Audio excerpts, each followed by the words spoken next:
চিতই পিঠে এবং ভাপা পিঠা সবার কাছে পরিচিত এবং প্রিয়, সবাই পছন্দ করে। তো চিতই পিঠেটা অনেকে অনেক ধরনের খায়, ভর্তা, মাংস, এই সেই দিয়ে, তরকারি দিয়ে। তো আমি গুড় দিয়ে, খেজুর গুড় দিয়ে খুব পছন্দ করি বেশি। তো চলুন দেখা যাক কীভাবে বানালাম। আমি মনিকাস রেসিপি অ্যান্ড ব্লগ থেকে চাউলের গুঁড়ো 2 বাটি নিয়ে নিলাম।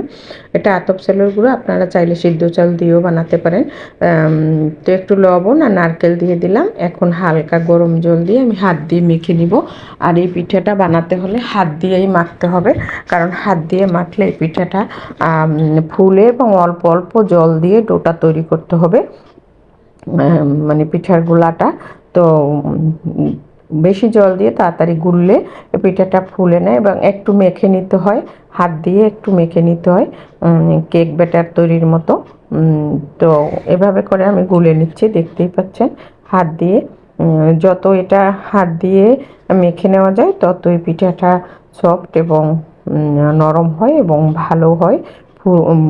পিঠাটা ফুটও ভালো ওঠে, ফুটে ফুটে এবং ফুলে। তো আমি চামিচ দিয়ে ভালো করে, দেখতেই পাচ্ছেন, একটু করে নিচ্ছি, গুলে নিচ্ছি। আর চামিচ দিয়ে এটা ফেটিয়ে নিলে একটু পিঠাটা ভালো হয়। এই যে ঘনত্বটা দেখাই দিচ্ছি।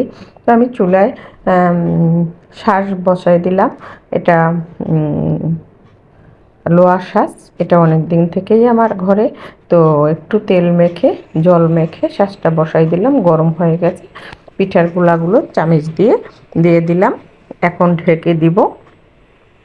আর এই পিঠাটা বানাতেও সময় লাগে না, হতেও সময় লাগে না, মানে একেবারেই সহজ এবং সবার প্রিয়, পরিচিত। এই যে আমার পিঠাটা হয়ে গেছে, দেখতেই পাচ্ছেন, এবং বেশ মোটামুটি ফুলছে একবারে।